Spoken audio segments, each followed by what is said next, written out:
आप देख रहे हैं अब तक न्यूज चैनल। मालक संघटनेचा विजय असो, मालेगाव लक्झरी बस मालक संघटनेचा विजय असो, सर्व बँकांचा धिक्कार असो, सर्व बँकांचा धिक्कार असो।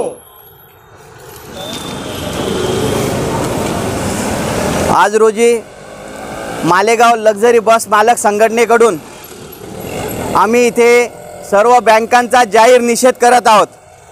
कोरोना काळामध्ये 6 महिने गाड्या वाहनं सगळ्या प्रकारची वाहनं बंद असताना सुद्धा आजच्या रोजी बँका या सर्व वाहनधारकांना ब्लॅकमेल करतायत, हप्ते भरण्यासाठी जबरदस्ती करतायत। ज्या काळामध्ये सरकारने लॉकडाऊन लावलेलं होतं अशा काळात सुद्धा बँकांनी त्याच्यावर अतिशय जाचक स्वरूपाचं व्याज लावलेलं आहे। सरकारने लोकांना घराच्या बाहेर पाऊल काढू दिलेलं नाही आणि लोकांनी घराच्या बाहेर पाऊल काढलेलं नसताना सुद्धा ज्या बँकांनी हप्ते बांधून दिलेले आहेत, हप्ते बांधणी केल्यानंतर सुद्धा हप्ते बांधणीचे हप्ते व त्याच्यावरचं व्याज ही सर्व जे काही लोक आहेत ते भरायला तयार आहेत। परंतु कोरोना काळात 6 महिन्याच्या काळात त्या व्याजाला व्याज असं चक्रव्याढ स्वरूपाचं व्याज बँकांनी लावलेलं आहे। त्या चक्रव्याढ व्याजाची माफी मिळावी, बँकांनी एसएमएसी अंतर्गत सर्व वाहनधारकांना त्वरित त्यांचा व्यवसाय सुरू करण्यासाठी कर्ज उपलब्ध करून देण्यात यावे व लवकरात लवकर बँकांनी मॉरेटोरियम पिरियड वाढवून देण्यात यावा। अजून कोरोनाचा काळ हा गेलेला नाही आहे। कोरोनाचे आजही मोठ्या प्रमाणात दुसरी लाट आल्यामुळे मोठ्या प्रमाणात पेशंट सापडत आहेत। त्यामुळे बँकांनी अजून 3 महिन्याची किमान 6 महिन्याची मुदत द्यावी किंवा 3 महिन्याची तरी मुदत द्यावी जोपर्यंत कोरोना काळ जात नाही, व अजून मॉरेटोरियम पिरियड वाढवून द्यावा। कारण लोकांनी इमानदारीने त्यांच्या कष्टाचे पैसे भरलेले आहेत आणि पैसे भरून सुद्धा जर का बँका आजच्या कोरोना काळामुळे त्यांचे हप्ते थकीत करत असेल आणि त्यांचं रेकॉर्ड जर का डॅमेज करायचा प्रयत्न करत असतील तर आजच्या दिवशी अतिशय दुःखद गोष्ट आहे। आज सुप्रीम कोर्ट याच्यावर निर्णय देतच आहे। सोबत बँकेच्या समोर BOCI ही आमची भारतीय संघटना संपूर्ण भारतातून संपूर्ण महाराष्ट्रातून आज महाराष्ट्रात आज सर्व बँकांच्या समोर निदर्शन करत आहे। परंतु माननीय छावणी पोलीस स्टेशनचे PI साहेब यांच्या विनंतीवरून आम्ही आज स्टेट बँक कॉर्नर इथे या गाड्या त्यांच्या हातात सुपूर्द करत आहोत। त्यांनी एकटा आमच्या गाड्या घ्याव्यात, नाहीतर आम्हाला भरीव असं आश्वासन द्यावं, आमच्या ज्या अडचणी आहेत त्या समजून घ्याव्यात, त्यांनी त्यांच्या अधिकाऱ्यांपर्यंत पोहोचवावं, तर याच्यावर लवकरात लवकर आम्हाला निर्णय देण्यात यावा ही आमची मालेगाव लक्झरी बस मालक संघटनेकडून विनंती आहे। मालेगाव बस लक्झरी मालक संघटनेचा विजय असो, बँकांचा धिक्कार असो।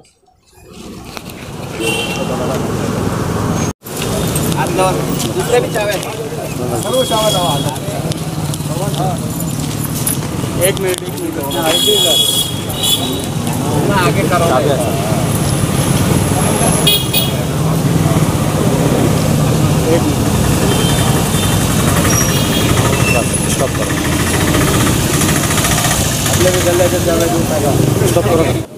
अधिकारियों ने मतदान किया गया नहीं। मैनेजर चोलामंडलम फायनान्स कंपनी आज हे जे मालेगाव ट्रॅव्हल्स असोसिएशनतर्फे जो काही त्यांच्या निवेदन आम्हाला भेटलेलेच आहे, यापूर्वीसुद्धा त्यांच्या सूचना आल्या होत्या। या सूचना आम्ही आमच्या वरिष्ठ अधिकाऱ्यांना ऑन मेलवर पाठवल्या गेलेल्या आहेत। त्याचं जे आहे कंपनी ही RBIशी त्याच्याशी चर्चा चालू आहे, त्याच्यावरती जोही काही निर्णय होईल तो त्यांना लवकरात लवकर कळवण्यात येईल आमच्याकडून। राहिली गोष्ट आता जो मॉरेटोरियम पिरियडपर्यंत हा जो ऑगस्टपर्यंत मॉरेटोरियम गव्हर्नमेंटने दिला होता त्या पिरियडमध्ये आम्ही त्यांना सहकार्य केलं आहे आणि कुठल्याही प्रकारचा फोनही गेलेला नाही आहे, ना कुठल्या प्रकारचा हप्त्यासाठी तकादा लावण्यात आलेला आत्तापर्यंत। आता जो काही निर्णय येईल, जसं सर्वोच्च न्यायालयात पण केस चालू आहे माझ्या अंदाजे, त्यांचाही काही मान्य म्हणजे सर्वोच्च न्यायालयाचा जो काही निर्णय येईल त्या हिशोबाने आणि RBIने ज्या गाईडलाईन आम्हाला प्रोव्हाइड करतील त्या हिशोबाने आम्ही त्यांना सहकार्य करण्यास तयार आहोत।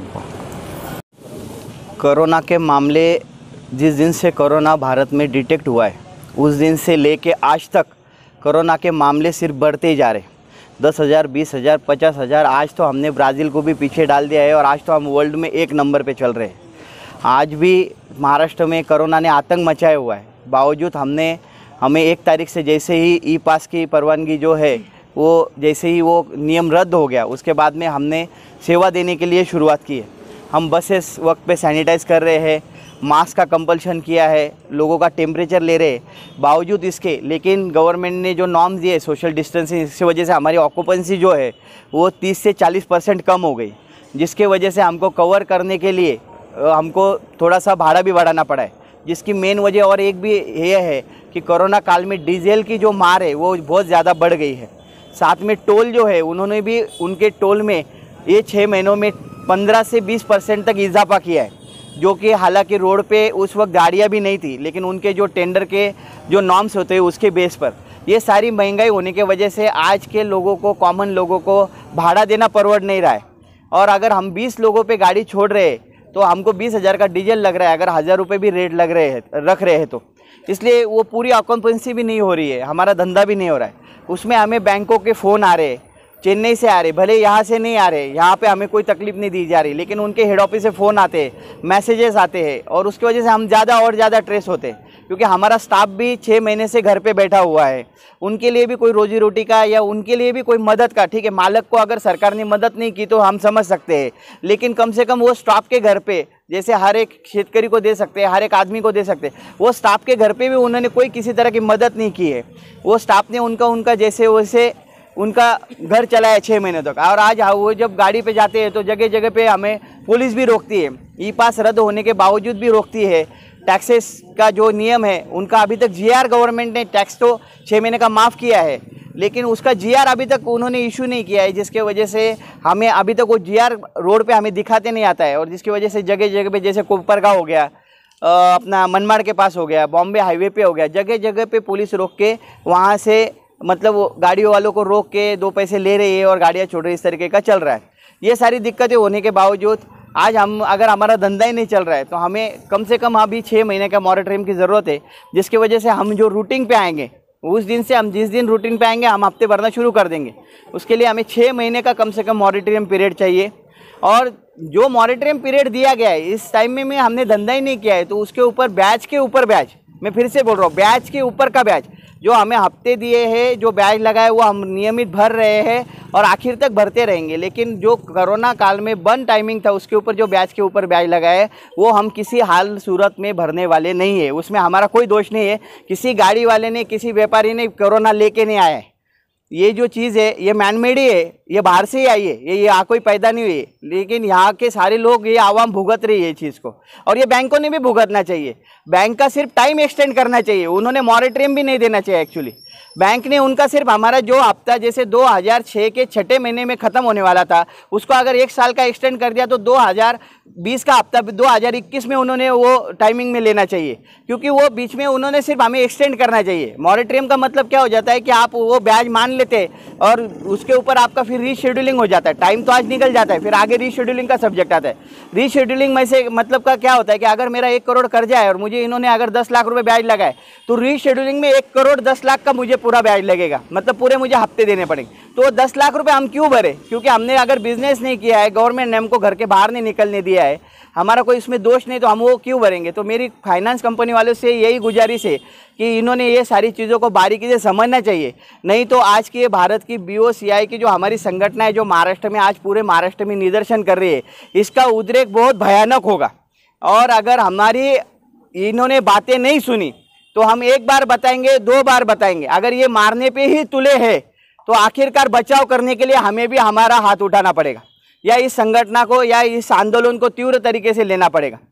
क्योंकि हम सिर्फ बैंकों में जाके अगर ये बोल देंगे बैंकों में गाड़ियाँ जमा करो तो ये हमारे लिए ही घातक से, उनके लिए कोई नहीं, ये जमा भी करेंगे तो ब्याज चालू रखेंगे, अगर ले भी लेंगे। लेकिन इंडोसंड बैंक के जो मैनेजर साहब है इन्होंने मेरी सीनियर से उनके बात करके दिए और उन्होंने कहा है, आश्वासन दिया है कि आज सुप्रीम कोर्ट क्या निर्णय देता है और हम आपके साथ है। इसलिए हम आज का ये आंदोलन जो है इनके अगली गुजारिश तक हम ये पीछे ले रहे, आगे के आंदोलन की सूचना हम जल्द से जल्द आप तक पहुंचाएंगे और वो आंदोलन इस तरीके का किसी हाल सूरत में रिटर्न नहीं ले जाएगा, वो अत्यंत तीव्र तरीके से उसको हम निषेध जाहिर करेंगे और उसका कुछ ना कुछ परिणाम, बुरा ही परिणाम आखिरकार सामने आ सकता है।